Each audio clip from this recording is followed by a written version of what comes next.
안녕하십니까. 강원대학교 통일강원연구원의 평화공감 온에어에 오신 것을 환영합니다. 오늘은 한국천주교 주교회의 민족화해위원장이시고 천주교구 교구장이신 김주영 주교님을 모셨습니다. 주교님 반갑습니다. 네, 반갑습니다. 선생님. 네, 주교님은 지금 현재 가장 젊은 교구장이시기도 하고요. 또 너무나 반가운 거는 또 춘천에서 어린 시절을 보내신 걸로 알고 있습니다. 그래서 소년 김주영에게 춘천이란 어떤 곳이었을까요?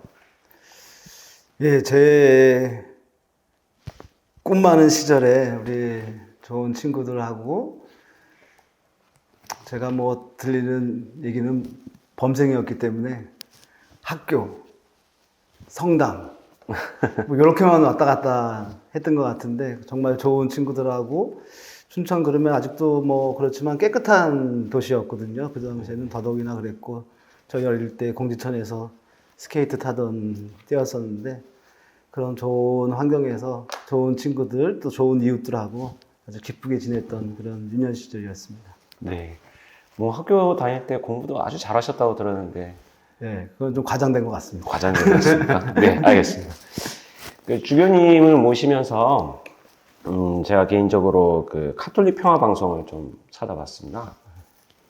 그런데 이제 아주 눈에 띄었던 게 올해 6월쯤이었나요? 올 상반기쯤에 그 DMZ 걷기를 하셨잖아요. 네, 한국 주교단에서요. 그래서 그게 어떻게 기획이 됐던 겁니까? 저희 그 한국천주교 주교회 주교단이 있는데 특별히 그 사회 문제에 대해서 좀 관심을 갖기 위해서 주교님들 현장 체험이라는 게 있습니다. 제가 맡고 있는 민족화해 주교위원회에서 매년 한두 번 그 통일과 관련되어 있고 또 북한 이탈 주민하고 관련되어 있는 여러 현장들을 주교님들하고 함께 같이 이제 찾아보는 어떤 과정 중에서 그 화살무리 고지 바로 옆에 이제 그 유해 발굴하는 장소도 있었고 가장 가까이 북한을 이렇게 접할 수 있는 곳에 주교님들 몇 분하고 그때 당시 또 임기 얼마 남지 않은 이인영 통일부 장관하고 같이 이렇게 걸으면서 기도도 하고 또 저희가 그런 영상을 또 우리 교우들한테 또 알리면서 이쪽에 많은 관심 갖기를 바라는 마음으로 걸었습니다. 네. 그때 또 인상적이었던 게 그 주교님하고 그다음에 의정부 교구장님, 인천 교구장님이 세 교구가 전부 접경 지역을 네, 끼고 있어서 그 세 분이 같이 걸으시는 모습이 너무나 인상적이었고 그런 것들이 잘 전달됐으면 좋겠다라는 세상에 전달됐으면 좋겠다는 생각을 했습니다. 네. 그 영상을 또 보다 보면 이제 소개도 하셨는데 거기에서 이제 10월에 카톨릭 한반도 평화 포럼이라는 것을 한미 주교단 회의에서 했지 않습니까? 네. 미국에서 개최된 것이 언론에도 많이 났는데 이 카톨릭 한반도 평화 포럼을 상당한 기간 동안 좀 준비를 하셨을 것 같은데 준비했던 과정이라든지 또 그게 어떤 성과가 있을 거라고 생각하시는지 좀 말씀 부탁드리겠습니다.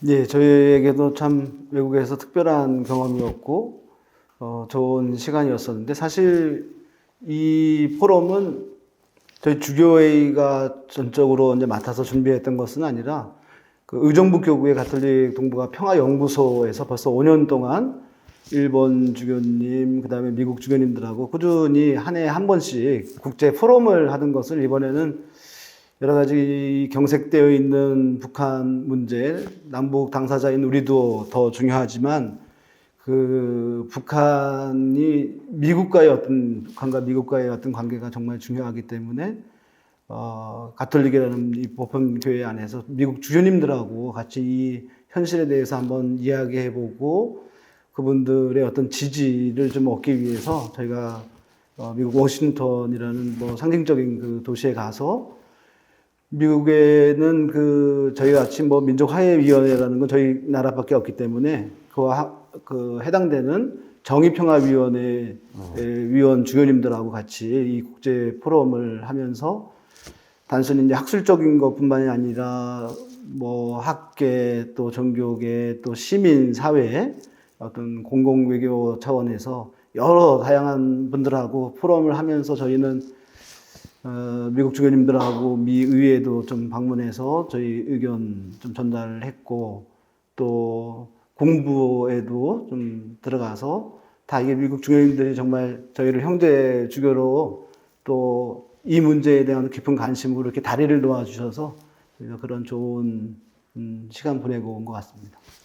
네, 뭐 언론을 통해서 보면 뭐 이게 우리 한반도의 갈라진 뭐 정치 현상만이 아니라 갈라진 마음들에 대한 논의도 하고 그런 것이 하루 빨리 이제 하나로 이어질 수 있기를 바라는 그런 아주 훌륭한 회의였던 것 같습니다.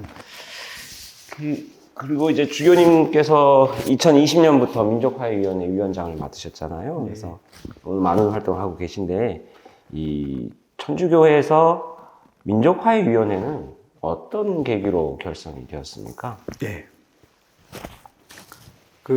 각 나라의 주교회의가, 주교단이 모여서 이루는 이제 주교회의가 협의체입니다. 또 결정기구가 아니라.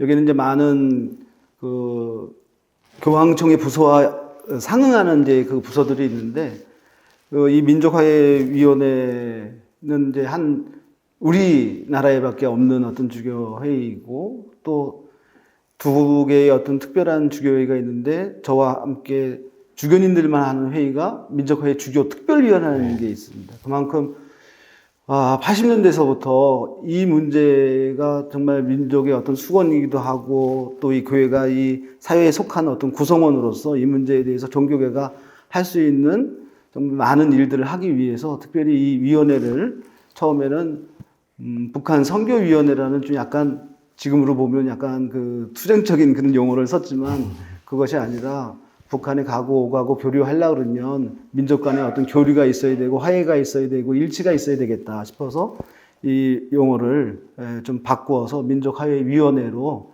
지금 운영하고 있고, 이 위원회는 뭐 저를 위원장으로 위시해서 각 교구, 그러니까 전국에 있는 각 교구의 대표격 되는 신부님들이 늘 분기별로 회합을 하면서 각 교구에서는 어떻게 우리 민족의 화해 일치를 위해서 실천적이고 어떤 기도 운동을 하고 어떻게 좀 노력하고 있는지에 대해서 열심히 같이 공유하고 나누고, 그리고 대북 지원도 참 저희가 많이 했었는데, 네, 최근에, 많이 하셨더라고요. 최근에는 참 뭐 갈 수 없는 상황이 돼서 못하고 있지만, 이 위원회, 전국위원회인 이 위원회를 중심으로 각 교구가 이렇게 힘을 모아서 큰 도움을 줘야 될 때는 같이 함께 한 적도 있었고, 이제는 그 일을 이제 카리타스 국제 인터내셔널에서 이제 그 전담을 하게 됐죠. 사실 저도 거기에 이사로는 되어 있는데, 이제는 어떤 북한 교회하고의 어떤 관계는 이 민족화해위원회가, 그 다음에 북한 지원과 인도적인 지원에 대해서는 이 국제 카리타스 인터내셔널을 통해서 저희 교회가 활동을 하고 있습니다. 대북 지원도 말씀하셨는데 그렇다면 이 춘천 교구에서 이끌어왔던 대북 지원 사업과 또는 남북 교류 사업에 대해서 조금 더 실제적으로 어떤 것들을 좀 해왔는지 좀 소개를 해주시는 것 네, 같습니다. 그렇게 하시죠. 뭐 저희가 그 춘천교구는 민족화해위원회라는 말이 생기기 전에 전 전임인 장익 주교님께서 우리 이제 교회의 언어로 남북이 한 삶을 사는 어떤 것을 지향하면서 남북 한삼위원회라는 것을 97년에 이미 조직을 해서, 이것도 뭐 어떤 신부님에게 어떤 위원들에게 이렇게 위촉을 하거나 하는 게 아니라 자의적으로 정말 이 운동에 함께 할 사람들, 신부님들하고 이제 위원회를 조직을 했었죠. 그래서 그 당시가 북한에 아주 큰 홍수가 있었을 때라서 네. 그 홍수로 피해받은 그 북한 주민을 정말 돕기 위해서 일단 뭐 쌀, 밀가루 이렇게 나누는 것부터 저희가 이제 시작을 해가지고 쭉 따져보니까 저희가 거의 이 지원을 하기 위해서 저희가 이제 재원을 이제 교우들한테 이제 많이 의지하고 있는데, 매달 25일 날 함께 기도하면서 또 성금 모으고 있고, 특별히 이제 성탄 때 이 정신으로 교우들이 모은 돈으로 지금까지 수많은 일을 많이 해왔습니다. 특별히 제 개인적으로 그 주교가 되기 전에 사제 때 북한의 결핵 환자들이 참 많은데 이 결핵 환자들이 다 흩어져 있기 때문에 그 도로 사정이 좋지 않은 북한 지역을 다니기 위해서 차까지 함께 저희가 보내는 게 이제 저희 목적이었습니다. 그래서 저 밑에 있는 기아 공장에 가가지고 그 도로가 안 좋으니까 이게 좀 차체를 높이고 그 안에 이 백신들을 잘 보관할 수 있는 냉장 시설 해가지고 한 2대 특별히 여기서 이제 차를 축성하고 보낸 기억이 좀 개인적으로 좀 기억이 많이 남습니다. 네, 그 춘천교구와 강원대학교도 많이 협력을 했더라고요. 씨감자 보내기도 하고 연어 사업도 같이 하고 앞으로도 주교님 계속 같이 협력했으면 좋겠습니다. 뭐 할 수 있는 일 저희가 도울 수 있고 함께 할 수 있는 일이라면 언제든지. 네. 오늘 시청하시는 분들께 아마 좀 흥미로운 게 지금 있는데, 춘천 교구장이시기도 하지만, 김주영 주교님께서는 함흥교구장 서리라는 직함을 또 가지고 계십니다. 이 함흥교구장 서리라는 게, 그건 또 어떤 의미입니까? 예. 뭐, 젊어서 그런지 저에게 뭐, 직책이 좀 많이 있는데, 사실 함흥교구, 저희가 해방되고 나서도 갈 수 없는 북한이었지만 그쪽에 이미 있었던 교구가 함흥교구, 평양교구, 연길교구가 있었습니다. 연길교구는 지금 이제 북쪽에 있기 때문에 저희하고는 이제 상관이 없게 되었고, 지금 평양교구는 그 서울대교구장님이 그 서리를 맡고 계시고, 원래 이 함흥교구는 그 덕원면석구의 그 자치구장을 하셨던 외관 분도회의 아빠스님이 이제 그 직책을 맡고 계셨는데, 교황청하고 또 이 수도회하고 저희 교구와 상의를 해서 장익주교님 때서부터 이 직책을 당연직으로 춘천 주교가 당연직으로 함흥교구 서리를 맡는다라고 해서 제가 맡게 되었는데, 실제로 갈 수 없기 때문에 사실 이제 할 수 있는 일은 없지만 교회가 갈 수 없는 곳이라도 어떤 책임자가 있어야 되기 때문에 그 책임을 제가 맡고 있고, 제가 지금 할 수 있는 일은 나중에 갈 수 있게 되었을 때에 거기도 이제 사제가 필요하고 신앙을 도울 수 있는 어떤 성직자 양성을 위해서 지금 몇 년 전서부터 함흥교구 출신, 그러니까 소속의 사제 양성을 하고 있습니다. 그래서 이제 곧 저희 교구에서 함흥교구 소속의 첫 사제도 나오게 될 것입니다. 네, 갈 수 없는 곳이긴 하지만 그런 꿈은 꿔야 될 것 같습니다. 네. 네, 우리 이제 통일강원연구원도 원산에 강원대학교 원산 캠퍼스를 만드는 그런 꿈을 꾸고 있습니다. 다만 이제 우리가 갈 수 없으니까 이곳 연구원이 그냥 원산 캠퍼스로서의 역할을 하는 그런 공간입니다. 그래서 좋습니다. 너무나 좋은 파트너가 될 것 같습니다. 원산에 와 있는 것 같습니다. 네.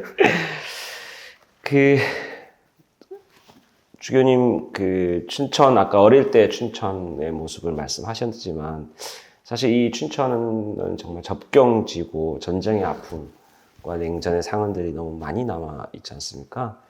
그래서 사실 우리가 오랫동안은 평화특별자치도를 원했었고, 그렇지만 그게 특별자치도로 됐는데, 이런 지역 사회에서 평화 문화를 만들어 갈 때, 이 시민단체들의 역할은 또 어떤 것이어야 된다고 생각하십니까?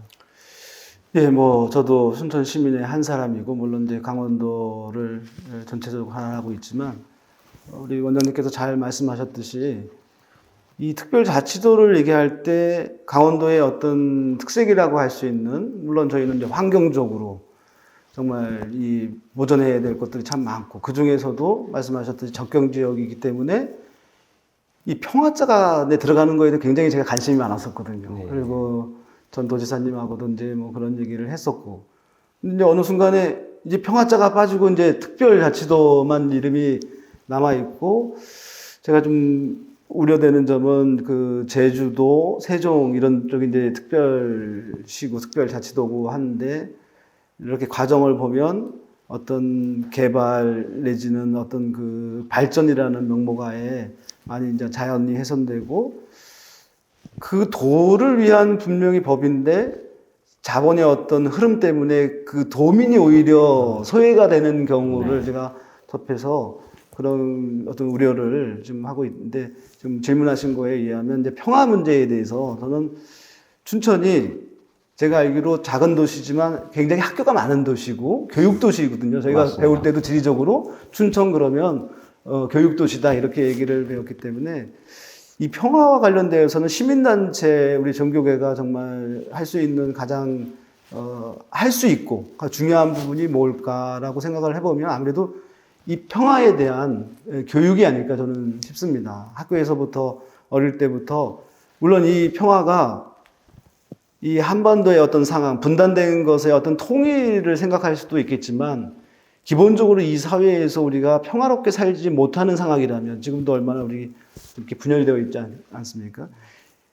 우리 먼저 평화롭게 사는 방법을 깨치지 못하면 어떻게 뭐 한 반세기 이상 갈라져 있는 이 사람들하고 어떤 화해고 일치를 이야기할 수 있겠는가. 그래서 저희 한국천주교에서 지금 한 요 책인데요. 네.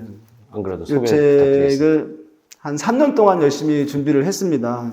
그러니까 물론 가톨릭 신자를 위한 평화와 화해의 교재라고 명은 했지만 실제로 이 책을 만든 근본적인 이유는 우리 천주교 신자서부터 자기가 살고 있는 곳에서 서로 다른 사람들하고 평화롭게 사는 방법이 무엇이겠는가라는 그런 어떤 주제를 가지고 이야기하기 위해서 이제 이 책을 만들었는데 사실 질문 돌아가면 이 춘천이 평화와 좀 더 가까워지려면 우리 자신도 그렇지만 미래 세대 더더욱이나 어떤 통일이나 어떤 민족의 갈라짐에 대해서 생각이 없는 그 친구들에게 이 문제에 대해서 평화라는 어떤 주제를 가지고 접근하는 것이 정말 중요하지 않은가 그런 생각을 해봅니다. 네.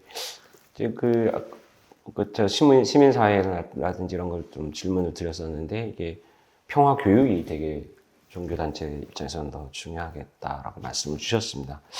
뭐, 평화라는 게 교육을 통해서도 되겠지만, 또 사실은 그 삶에서 체득하면서 그렇죠. 아까 말씀하신 것처럼, 좀 전에 말씀하신 것처럼 평화롭게 사는 방법을 좀 알아야, 평화롭게 살아봐야 평화롭게 사는 방법도 알지 않겠습니까? 이제 그런 부분에 있어서 교육과 삶 자체가 같이 잘 어우러져야 되지 않을까 생각합니다. 그리고 좀 전에 말씀하셨지만 특히 좀 더 뭐 여쭙고 싶은 것은 이런 남북이 경색된 이런 상황에서 종교계는 종교로 의해서 좀 커넥션을 우리 남북이 다시 어떤 계기를 마련하는 그런 것도 가능하지 않을까라는 기대도 많이 하고 있습니다. 그래서 그런 종교계의 역할에 대해서는 어떻게 생각하십니까?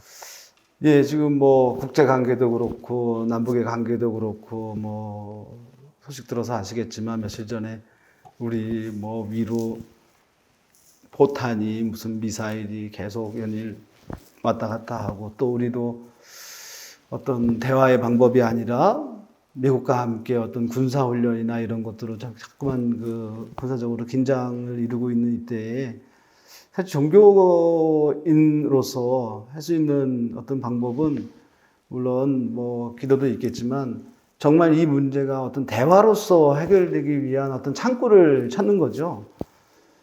근데 그런 이제 때에 또 소식 들으셔서 알겠지만 우리 가톨릭 교회 영적인 그 어르신이라고 할 수 있는 프란시스코 교황님께서 북한이 초대장만 준다면 언제든지 거기를 가셔서 좀 이렇게 대화의 물꼬를 트고 싶다고 이렇게 얘기를 하셨는데 실제로 이 교황님께서 하는 이 정치적인 행보이지만 사실은 여기는 또 사목적이고 종교적인 어떤 그 뒷배경이 있는데 최근에도 그 프란시스코 교황님이 부에노스아이레스 대주교님을 하실 때 이 쿠바하고의 어떤 관계를 잘 알기 때문에 쿠바하고 최근에 미국이 정상화되고 그 외교 관계를 그렇죠. 맺게 된 것도 교황님의 어떤 그 뒷선에서의 어떤 두 정상을 초대하고 이렇게 한 경우가 많이 있었거든요. 이와 같이 지금 아마 많은 곳에서 교황님께서 방북을 하신다면, 네, 아직까지 뭐 네. 결정된 건 없으니까,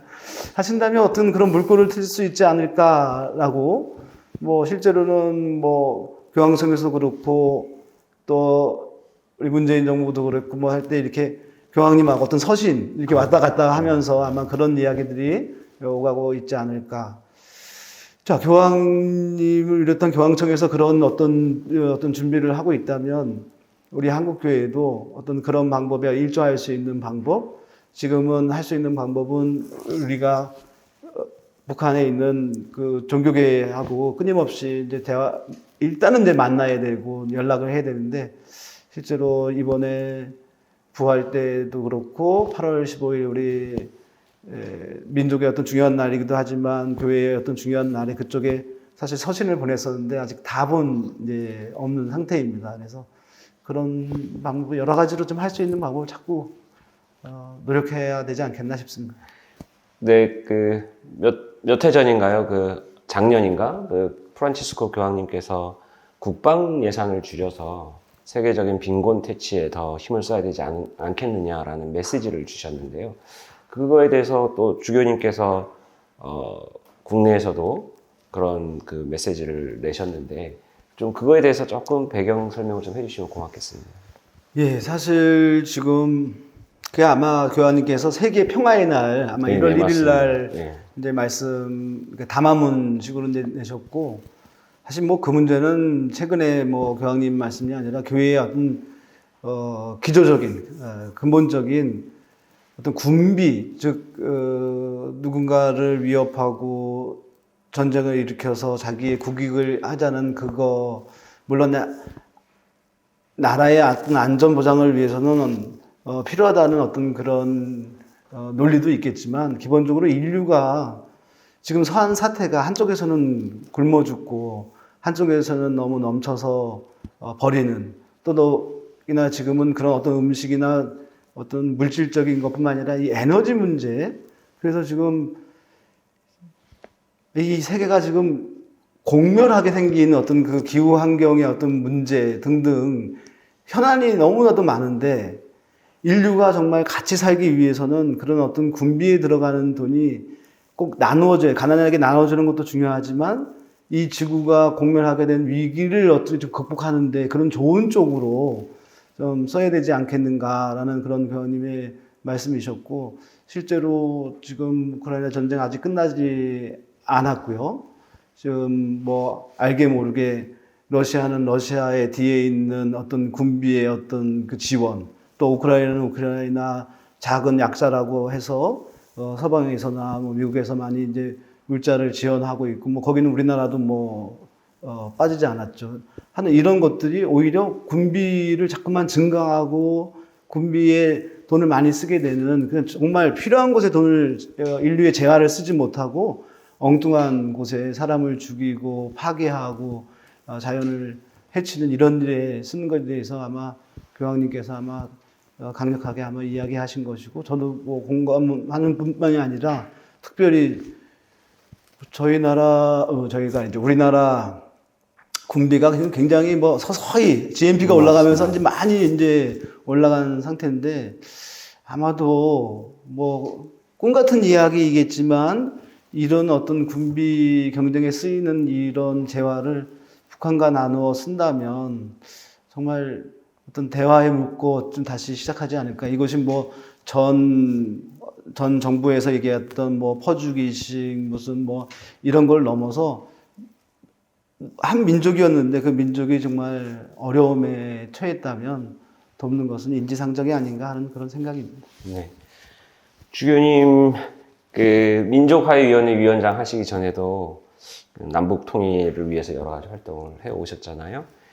근데 이제 최근에 많은 언론이나 뭐 많은 분들이 이제 지금 청년들은 남북 통일 문제에 크게 관심이 없지 않느냐, 상대적으로 그런 말씀들을 많이 하십니다. 근데 제가 보면, 뭐 대학에 오셨으니까 좀 부탁드리는 말씀인데요. 제가 보면 이 20대 지금 청년들이 너무 힘든 것 같아요. 뭐 또 어떻게 보면 우리 때도 힘들었지 뭐 이렇게 말할 수도 있는데, 어쨌든 그렇다 보니까 경쟁도 치열하고 일자리도 갖기 어렵고 막 그러다 보니까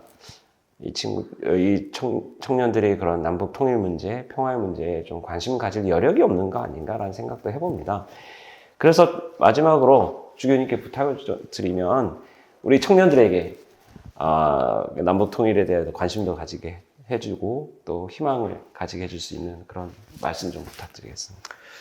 네, 먼저 뭐 제가 이미 기성세대이겠죠. 뭐 제 마음은 아직도 청춘이고, 그런데 미래 세대에 희망을 주는 거는 기성세대거든요.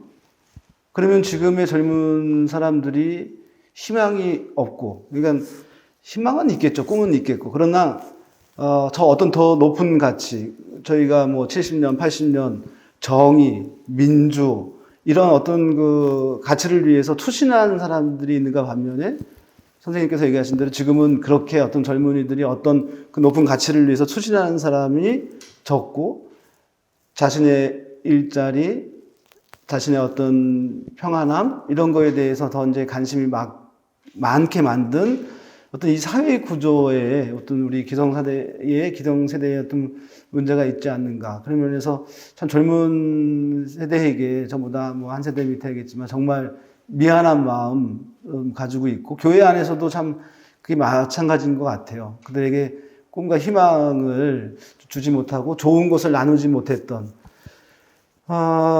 그래서 이제 이게 근본적으로 저희가 이 사회가 어떤 가치에 어떤 초점을 맞추지 않고 계속 어떤 물질적인 그 다음에 또 이 물질을 소비하는 거에 대해서 자꾸만 이야기했다면 정말 인간이 행복한 게 정말 가져서 누려서라기보다는 자기가 가진 것을 그것이 꼭 재화가 아니라 자기가 가지고 있는 능력도 사회에 환원하면서 느낄 수 있는 행복이 정말 기쁨이고 정말 큰 행복이라면 어떤 그런 것들을 같이 할 수 있는 어떤 젊은이들과의 어떤 노력이 필요하지 않은가.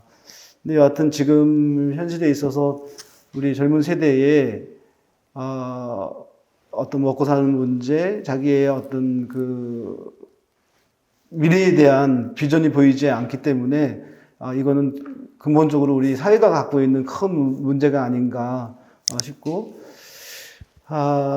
저는 그것과 더불어 이제 통일에 대해서, 평화에 대해서 이제 얘기했는데, 지금 통일, 사실 선생님이나 뭐 저나 어렸을 때 우리의 소원은 통일이고 뭐 노래는 많이 불렀지만 그 통일에 대해서 얼마나 우리가 정말 현실적으로 노력을 했는가라기보다는 또 교육이 어떤 평화 교육, 1차 화해를 하기 위한 교육이 아니라 반공 교육을 받았다면 이 교육 자체의 내용도 좀 이렇게 바뀌어야 되지 않겠는가. 지금 교회는 시노드라는 정신으로 이제 교회를 좀 쇄신하고자 하는데 이 시노드의 정신 중에 가장 기본 첫 번째가 경청입니다. 예. 그러니까 서로 다른 사람들의 말을 먼저 들어주는 거거든요. 일단은 저는 우리 젊은 세대들이 과연 이 사회에 대해서 분명히 그들도 어떤 꿈이 있을 거고 이상이 있을 텐데 그걸 좀 먼저 잘 들어야 되지 않겠는가. 또 하나는 거기서 세대가 함께 어떤 게 정말 이 사회를 위해서도 그렇고 그 다음에 인류를 위해서도 그렇고 어떤 게 정말 중요한가 식별하는 게 중요하겠고요. 그 다음에는 이 세대 간에 어떤 그런 식별을 통해서 좋은 것이 있다면 함께 임무를 가지고 같이 노력해야 되지 않겠는가 싶습니다. 그래서 참 우리 이제 미래 세대에는 한 번 더가 이제 하나가 되어서 이게 통일이라는 어떤 정치적인 면이 아니라 교류하고 소통하고 하면서 서로 이제 대화할 수 있고 오갈 수 있는 어떤 그런 어떤 세대를 꿈꾸기 위해서는 우리가 좀 더 다른 이들에 대한 다른 생각에 대한 유연함, 어떤 경청의 어떤 능력을 좀 키워야 되지 않겠나 하는 그런 생각이 듭니다. 네. 네, 오늘은 김주영 주교님을 모시고 하나됨 평화라는 주제로 말씀을 나눠봤습니다. 말씀 끝에 저희한테 메시지를 주셨지만 하나 된다라는 것이 꼭 모든 생각이 하나로 되는 건 아닌 것 같고 우리가 그 다른 것들을 소통할 수 있는 기회를 가져가는 것 그 자체가 하나가 되는 과정인 것 같습니다. 주교님 오늘 귀한 시간 내주셔서 감사합니다. 네, 고맙습니다. 예. 네, 앞으로 다음 기회에 다시 뵙도록 하겠습니다. 네, 감사합니다.